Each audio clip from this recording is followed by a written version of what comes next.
दोस्तों इस साल बारिश इतनी ज़्यादा आ रही है कि बारिश ने हर जगह तबाही मचा दी है। पहले उत्तराखंड के धराली में हमने देखा, फिर रुद्रप्रयाग में देखा उत्तराखंड के और फिर हिमाचल में देखा तबाही और अब हम पंजाब में देख रहे हैं। पंजाब पूरी की पूरी तरीके से यहाँ पे बारिश की चपेट में आ चुका है, बाढ़ की चपेट में आ चुका है, जहाँ पे जो जनजीवन है पूरी तरीके से अस्त-व्यस्त हो चुका है। कई लोगों की जान चली गई है इस जो फ्लड हो रहा है यहाँ पे पंजाब में, 30 से ज़्यादा लोगों की जान जाने की अभी तक रिपोर्ट है और आगे कितनी हो सकती है इसका हम अंदाज़ा नहीं लगा सकते। काफ़ी लोगों के जो इवन घर थे, घर, मकान, उनका व्यवसाय, उनका हर चीज़ खत्म हो चुका है। पंजाब हालाँकि अपनी मिट्टी के लिए, अपनी खुशबू के लिए, हरियाली के लिए, खेतों के लिए, इन चीज़ों के लिए जाना जाता था और बहुत ही खूबसूरत था। लेकिन अब बारिश ने उसे पूरी तरीके से तहस-नहस कर दिया। पंजाब हमें बेसिकली ये जानना होगा इसके पीछे का कारण क्या है, इसके पीछे का रीज़न क्या है। जब तक हम जड़ों पे नहीं जाएँगे, फ़ोकस नहीं करेंगे, कारण नहीं समझेंगे तब तक ये चीज़ें दूर नहीं होने वाली है। काफ़ी लोग कहेंगे कि कुदरत का कहर है, कुदरत के आगे कुछ नहीं हो सकता, वो तो फैक्ट है, कुदरत के आगे किसी की नहीं चलती। लेकिन कहीं न कहीं कारण हम लोग भी है, हमारा बढ़ता हुआ पाप। जितना हम पाप कर रहे हैं, जितना अपने आप को हम भगवान समझ रहे हैं, जी हाँ, काफ़ी लोग अपने आप को भगवान समझते हैं, उन्हें भगवान का डर नहीं रह गया, कुदरत का खौफ नहीं रह गया।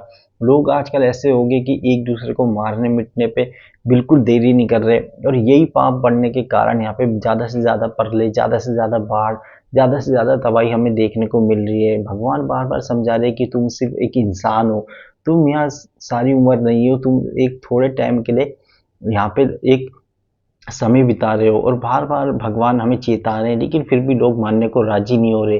लोगों को ये घमंड हो गया है कि मैं कभी नहीं मरूँगा, मैं अमर हूँ और मैं इस धरती में आया हूँ सदैव सदैव ज़िंदगी जीने के लिए।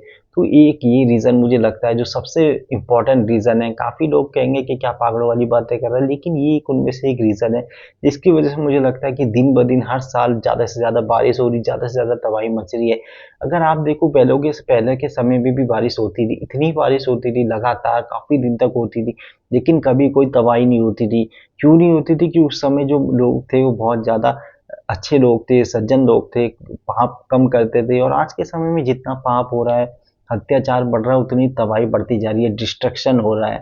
तो सेकंड रीज़न एक रीज़न ये है कि काफ़ी ज़्यादा क्या कर रहे हैं कि लोग जैसे पंजाब की बात तो नहीं कर रहा हूँ, लेकिन जैसे हिमाचल, उत्तराखंड जो टूरिस्ट प्लेसेस है वहाँ पे लोग क्या कर रहे हैं कि गंगा जी को छोड़ नहीं रहे बिल्कुल जी।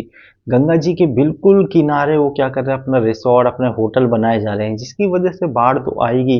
जब बाढ़ आएगी, थोड़ी-सी बारिश होगी तो वहाँ पे गंगा जी का जो पानी बढ़ेगा तो डेफ़िनेटली इन इन जो रिसॉर्ट है, होटल है इनको तबाह करके तो लेके ही जाएगा और उनका खामियाज़ा सबको भुगतना पड़ता है।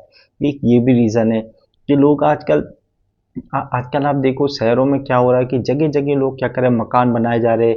आबादी इतनी ज़्यादा हो गई कि मतलब कि जो पेड़ थे, जंगल थे, वो सारे काटे जा रहे हैं। अब जिसकी वजह से क्या होगा कि पर्यावरण तो होना ही है। जलवायु पर्यावरण होगा तो जो बारिश है वो देर में होगी, जो ठंड है वो देर में आएगी और ये अपने गर्मी पहले आ जाएगी। तो यही यहाँ पे आपको देखने को मिल रहा है। पहले अगस्त के महीने में बारिश नहीं होती थी, लेकिन अब अगस्त के महीने में भी बारिश हो ही जा रही है कंटिन्यूअसली और आप देख रहे हो अब सितंबर तक बारिश चलती रहेगी। क्योंकि ये पीछे-पीछे खिसक रहे हैं कि जलवायु प्रदूषण फैल रहा है, जलवायु प्रदूषण हो रहा है, गाड़ियों से निकलने वाला धुआँ, फैक्ट्रियों से तो ये ज़्यादा से ज़्यादा हानि तो पहुँचाएगा ही। लेकिन हम जब तक इसके पीछे का कारण नहीं समझेंगे, ठोस वजह नहीं समझेंगे, अपने आप को सही नहीं करेंगे, तब तक ये चीज़ें ऐसे ही चलती रहेगी।